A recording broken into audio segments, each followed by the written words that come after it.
Bill O'Reilly here, Wednesday, May 29th, 2019. You are listening to the O'Reilly Update, and here's what's happening today in America. 3 different models now predict President Trump's re-election in 2020. A new study shows Americans very worried about personal finance. Missouri poised to become the first abortion-free state since 1973. And a professor at Oxford believes aliens have made contact with humans.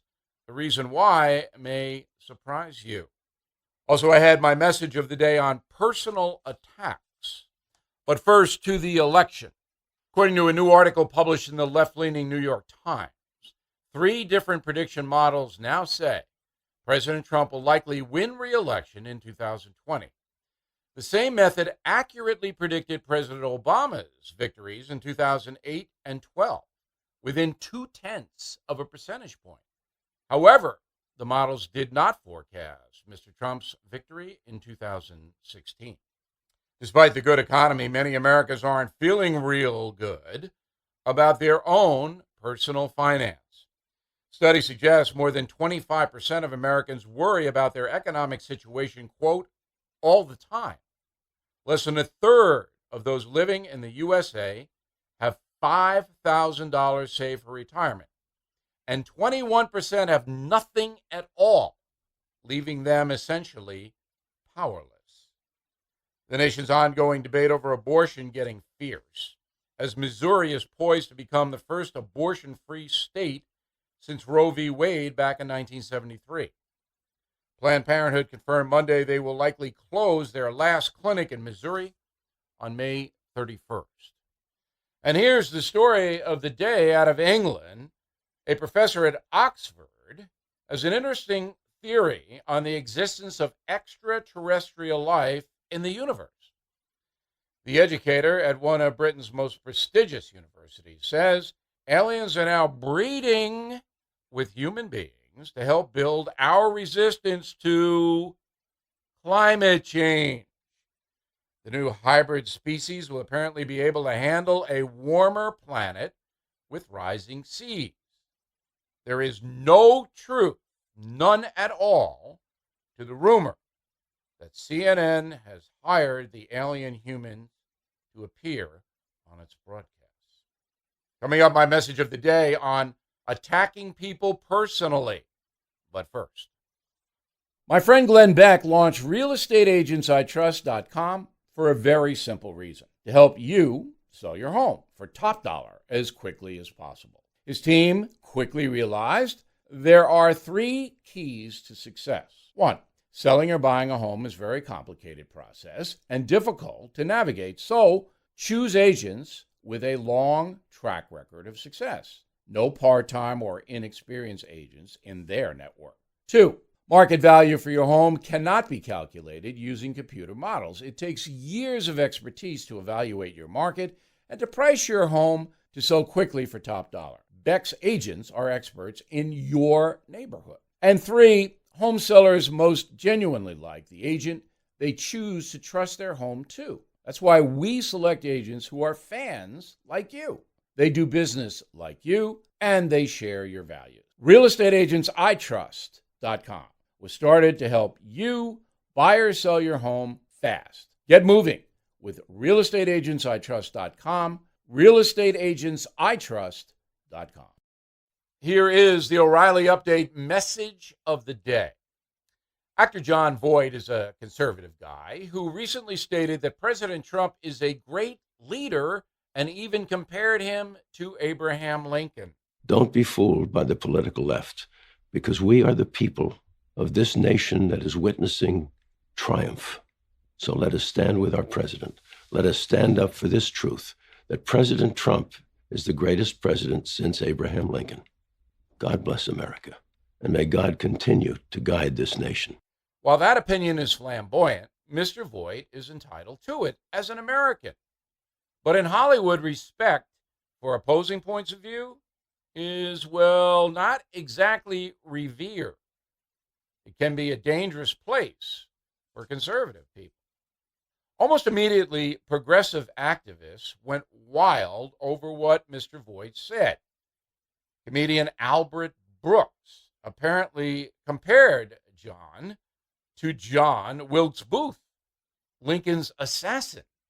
Far-left activist Alyssa Milano put forth that John Voight is a, quote, has-been and an F-lister. Congratulations on entering the theater of the absurd, Alyssa. John Voight has an Oscar for Best Actor and dozens of other awards.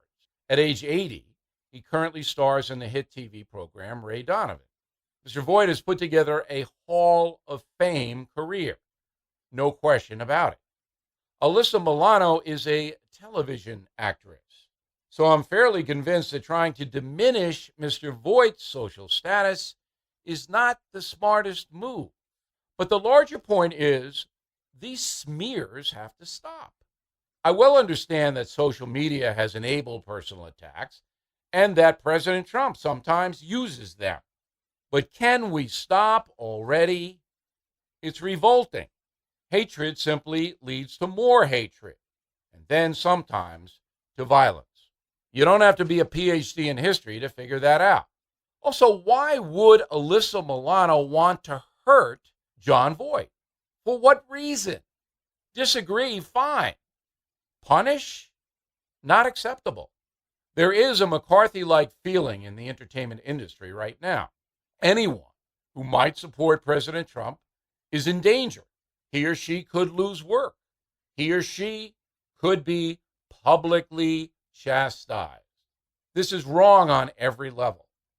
Blackballing someone for political beliefs is un-American. Trying to hurt them, despicable.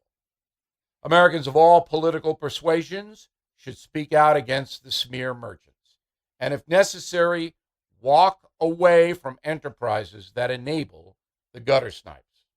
John Voight admires the job President Trump is doing. So what? His opinion is protected. He's not demanding that anyone agree with him. He's just expressing his freedom to speak. All of us should respect that. This is not Cuba here, even if some want it to be. And that is the message. Much more commentary available on BillO'Reilly.com.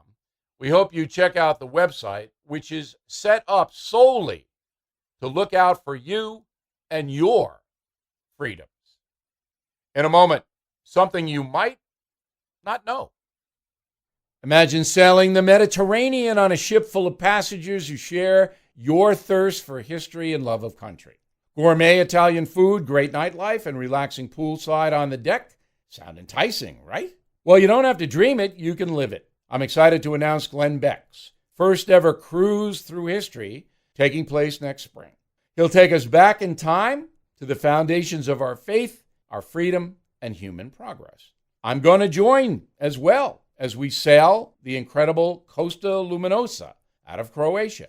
There are 4 different options for you, but in a nutshell, the cruise will begin in Venice, then sail on the eastern Mediterranean, visiting Croatia, Greece, and Israel. Here, you will walk where Jesus and the prophets walked, in the Holy Land, guided every step of the way. And on the sea, we'll be with you, myself, David Barton, Rabbi Lapin, Stu, and of course, Beck. We would love to share this experience as we cruise through history together. Please visit ComeSailAway.com to learn more. That's ComeSailAway.com for all of the details. Time now for something you might not know. June 6th marks the 75th anniversary of D-Day, the Allied invasion of France during World War II. It remains the largest amphibious invasion in human history, involving more than 5,000 ships, 11,000 warplanes, and 156,000 Allied troops. The D-Day landings turned the tide of the war, signaling the end to Adolf Hitler's brutal Third Reich. But here's something you might not know. Why was it called D-Day? Many explanations have been offered. Some claim it stood for decision. Others say it meant departure. Those are interesting, but the truth is much more mundane. Beginning in 1918, during the First World War, The U.S. military would designate the starting date and time of any operation as H hour on D day. The D was just a placeholder for a date on the calendar. In military parlance, June 6th, D-Day, was simply the first day of Operation Overlord. June 7th was D+1, June 8th, D+2, and so on. More than 4,000 Allied troops died on French beaches during that day, June 6, 1944. The bloodiest fighting took place on Omaha Beach, the most heavily defended and fortified of the 5 landing zones. American troops faced overlapping fields of fire from German machine guns, landmines, and artillery, taking more casualties than all of the other beaches combined. The vicious D-Day battle was immortalized in Steven Spielberg's movie Saving Private Ryan, an excellent film that exposes the horror of war. The battle would go on to define America's resolve in the face of fascism across the globe. The thousands that fell on French soil remain there. The American cemetery in Normandy is the final resting place of 9,388 people who died for the liberation of Europe. We should all be forever grateful. We should all understand what happened on D-Day. We'll be back after this.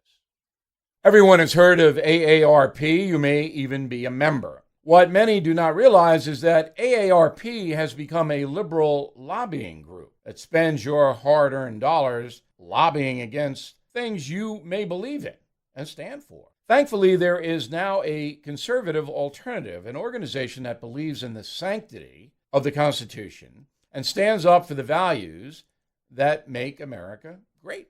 It's called AMAC, A-M-A-C, AMAC, founded by Air Force veteran Dan Weber. For less than $20 a year, an AMAC membership gives you members-only pricing on car insurance, roadside assistance, discounts on hotels, travel, cell phone plans, and much more. Your AMAC membership dollars support the ideals that you may believe in, like protecting our borders with immigration reform, getting rid of Obamacare, and fixing Social Security. So please join more than 1 million fellow Americans right now at amac.us. And yes, I am a member. Please visit amac.us. That's amac.us. And that is the O'Reilly Update. Again, please check out BillO'Reilly.com for more commentary. And please consider my book, Killing the SS, makes a great Father's Day gift.